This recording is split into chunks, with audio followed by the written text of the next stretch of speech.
Pada tahun 1945, ketika Perang Dunia Kedua berakhir, di saat negara-negara lain mulai merasa aman, ada dua negara yang masih terus berperang memperebutkan wilayah, yaitu Korea Utara dan Korea Selatan. Hingga pada tahun 1950, berkat bantuan Tiongkok, Korea Utara berhasil menguasai sebagian besar wilayah Korea. Sebagai sekutu, Amerika pun langsung mengirim pasukannya untuk membantu Korea Selatan.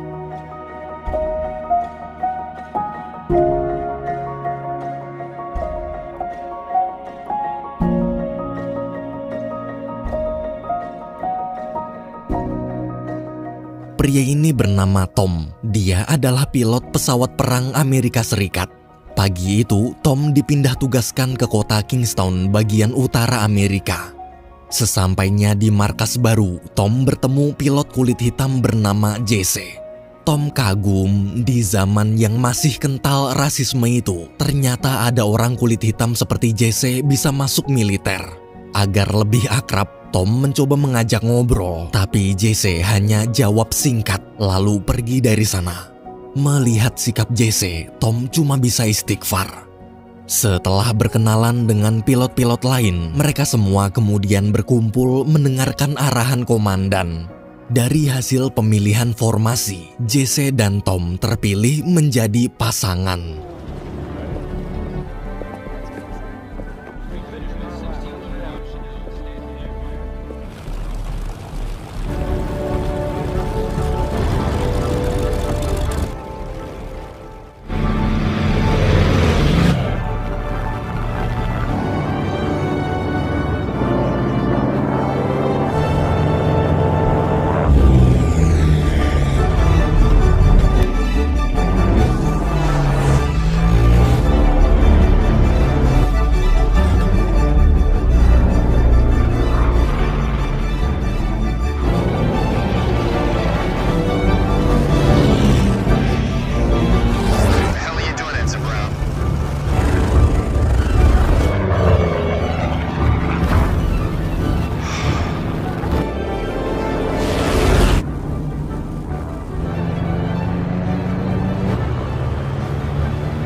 Selesai patroli, Tom bertanya kenapa tadi Jesse mengajaknya terbang sangat rendah, padahal dalam peraturan ada batas ketinggian terbang.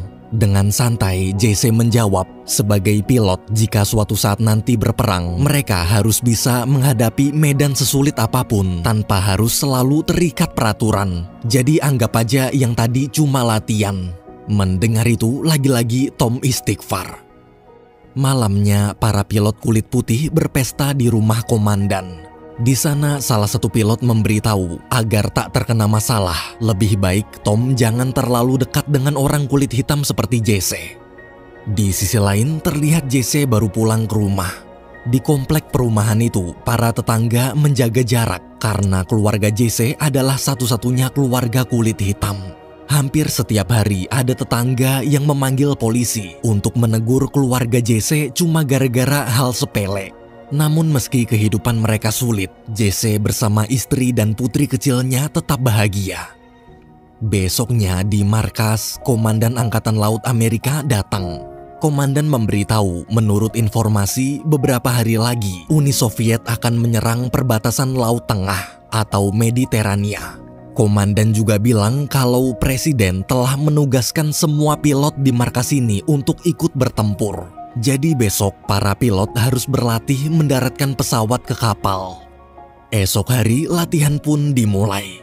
Karena waktu bertugas di markas sebelumnya Tom pernah berlatih seperti ini juga. Jadi dia bisa mendaratkan pesawat ke kapal dengan mudah. Sayangnya saat giliran Jesse dia gagal. Jesse lalu mencoba mengulang. Koki-koki kulit hitam di kapal pun keluar mendukungnya. Hingga akhirnya di percobaan kedua, Jesse berhasil. I'm coming back around. You're still too high, Brown. Stand by. I'll get there.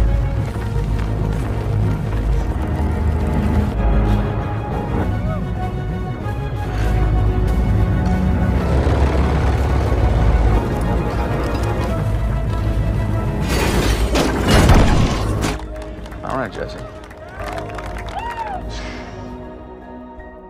Beberapa hari berlalu, Jesse dan Tom terlihat mulai dekat. Bahkan ketika mobil Jesse rusak, Tom bersedia mengantarkannya pulang. Ia tak peduli apa warna kulit Jesse. Bagi Tom, Jesse adalah pilot hebat sekaligus rekan seperjuangannya. Suatu siang, Jesse mengajak Tom main ke rumahnya. Di sana, Tom disambut baik. Istri Jesse memberitahu setiap pulang kerja, suaminya selalu menceritakan kegiatannya bersama Tom. Meski Tom orang kulit putih, istri Jesse berharap Tom bisa selalu ada di samping suaminya. Mendengar itu, Tom terharu. Ia janji akan menjaga Jesse di medan perang nanti. Keesokan harinya, tibalah di hari keberangkatan menuju medan perang. Setelah sampai di titik tujuan, Jesse, Tom, serta rekan-rekan pilot lain terus berlatih di atas kapal sambil berjaga-jaga menunggu serangan tentara Soviet. Namun di latihan itu, Jesse dan Tom melihat salah satu rekannya terbang terlalu rendah.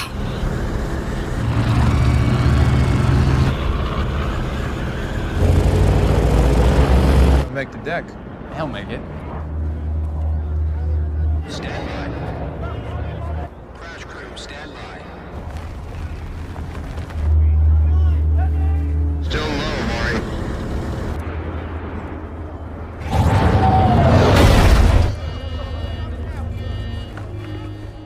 Pilot itu tewas. Melihat kejadian barusan, semua orang syok. Padahal perang belum dimulai, tapi sudah ada tentara gugur. Malamnya, Jesse curhat ke Tom kalau rekannya tadi siang pasti meninggal gara-gara dia. Dulu Jesse sering menasehati rekannya itu agar menerbangkan pesawat dengan feeling dan jangan terikat peraturan yang tertulis di buku. Jesse juga cerita perjuangannya untuk jadi pilot sangat berat. Berbeda dengan orang kulit putih lain, orang kulit hitam sepertinya selalu dapat diskriminasi selama latihan. Di saat orang kulit putih cuma disuruh tes berenang 1 kali, dia harus berenang 10 kali. Dia ditenggelamkan, disiram air dingin, bahkan disuruh menyelam sampai pingsan. Sebagai teman, Tom pun berusaha menenangkan Jesse. Besok malamnya, waktu kapal berlabuh di Perancis, Jesse serta rekan-rekan lainnya pergi ke bar. Ketika semua sedang berbincang-bincang dengan tenang menikmati malam, ada seorang tentara angkatan darat menghampiri Jesse, lalu menghina dan menantangnya by one 1 lawan 1 pakai tangan kosong. Jesse di situ mencoba tetap tenang sambil menyuruhnya pergi, tapi itu bocah malah ngelunjak.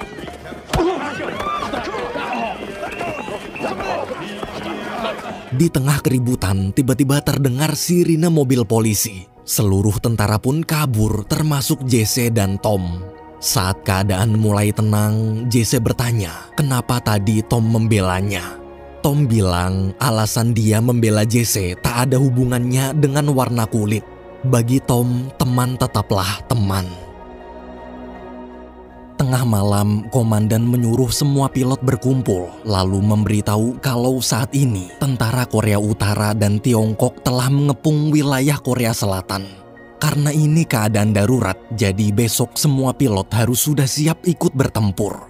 Tugas pilot di sana nanti adalah membombardir akses jalan tentara musuh. Keesokan harinya, tepatnya pada bulan November tahun 1950, kapal pasukan Amerika akhirnya sampai di wilayah Korea. Setelah semua siap, Tom, Jesse, serta para pilot lain mulai menyerang. Di tengah penerbangan, pesawat komandan mengalami masalah dan harus kembali ke kapal. Agar misi tetap bisa berjalan, komandan pun menugaskan Tom memimpin penyerangan.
slight lead.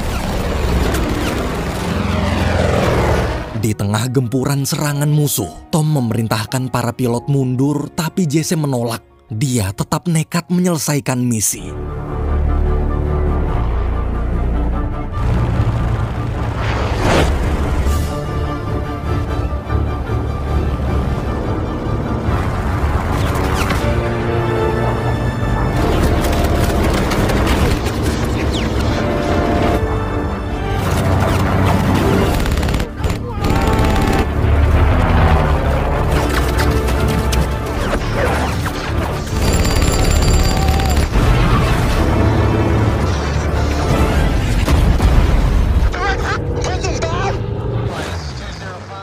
Misi berhasil. Malamnya, komandan memberitahu bahwa misi mereka kali ini telah selesai. Sekarang hanya tinggal menunggu laporan dari tentara angkatan darat yang sedang menyerbu. Jika dalam 1 bulan tak ada kendala, maka mereka sudah bisa kembali ke Laut Tengah. Komandan juga menyuruh pimpinan misi tadi, yaitu Tom, untuk menulis laporan. 1 minggu berlalu, suatu hari Jesse cerita ke Tom kalau dia baru aja dapat surat teguran dari atasan gara-gara laporan Tom kemarin.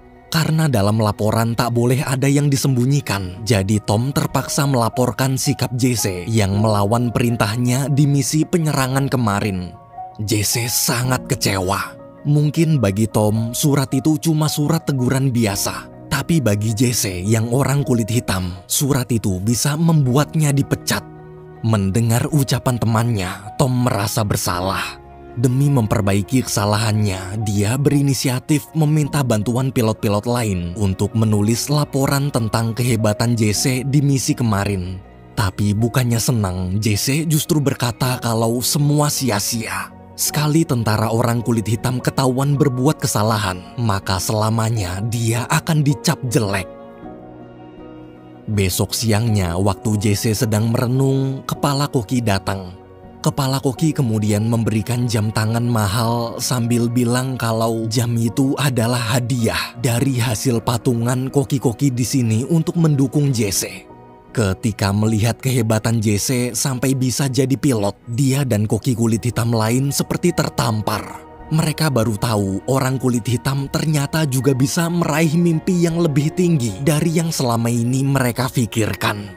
Mendengar itu, Jesse terdiam. Ia merasa malu kenapa gara-gara selembar surat teguran dia sampai terpuruk seperti ini. Padahal jika seandainya dia dipecat pun, dia hanya harus berjuang dari awal lagi. Di sisi lain, terlihat istri Jesse sedang membaca surat kiriman dari suaminya. Setiap minggu, Jesse rutin mengirim surat dan menceritakan kesehariannya di kapal. 3 hari kemudian, komandan mengabarkan bahwa saat ini tentara angkatan darat Amerika hampir kalah. Jadi para pilot terpaksa harus kembali ikut membantu ke medan perang. Komandan memberitahu misi kali ini akan lebih berbahaya dari misi kemarin karena pesawat mereka akan mengudara di tengah-tengah medan pertempuran. Mendengar itu, semua pilot terdiam.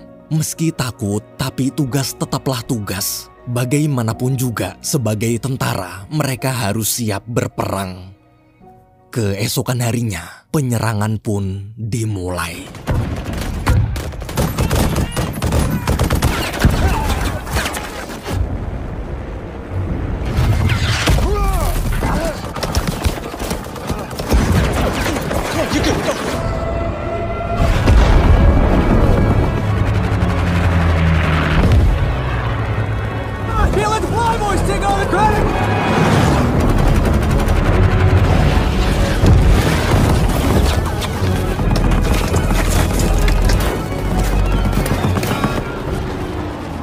Tom, Jesse, serta pilot-pilot lain berhasil memukul mundur tentara musuh.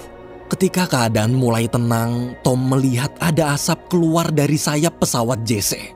Tom lalu memerintahkan Jesse untuk melakukan pendaratan darurat.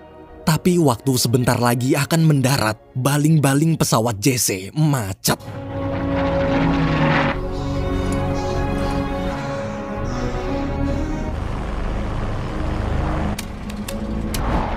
Release drop tanks.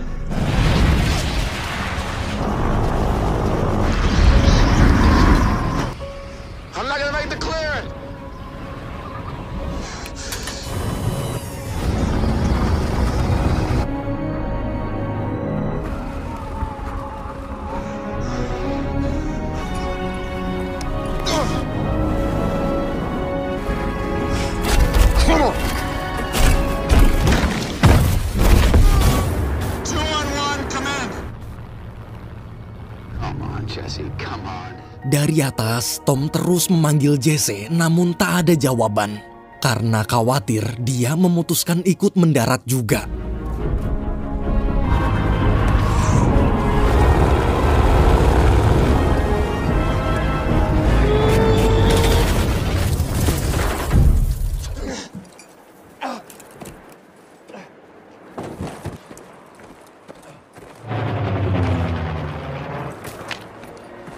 Ketika memeriksa keadaan Jesse, Tom kaget. Separuh tubuh Jesse terluka parah terjepit badan pesawat. Berkali-kali Tom mencoba menyelamatkan namun tetap gagal. Kini yang mereka bisa lakukan hanyalah menunggu bantuan datang. Berjam-jam berlalu, Jesse mulai sekarat. Tak lama kemudian helikopter bantuan akhirnya tiba. Saat Tom sedang berusaha memotong badan pesawat, Jesse memanggilnya.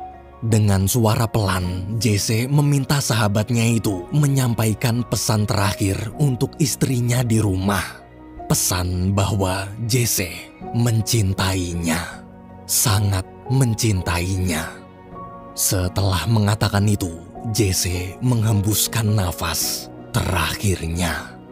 Melihat sahabatnya gugur tepat di depan kedua matanya, Tom terdiam syok. Karena lokasi mereka masih di tengah-tengah medan pertempuran, petugas evakuasi menyuruh Tom segera naik helikopter dan meninggalkan Jesse. Sebelum pergi, Tom berjanji pada Jesse, dia pasti akan kembali ke sini lagi untuk membawa jasadnya pulang. Waktu sampai kapal, Tom langsung memohon pada komandan untuk mengirimkan pasukan ke tempat Jesse. Tapi karena lokasi Jesse ada di wilayah musuh dan kondisi saat ini masih sangat berbahaya, komandan pun tak bisa mengambil resiko.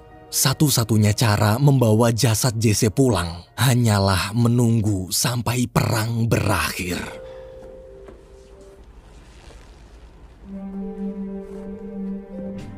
Oh, Tom.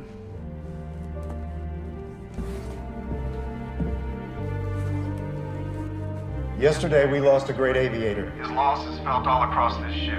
Our country needed Jesse Brown.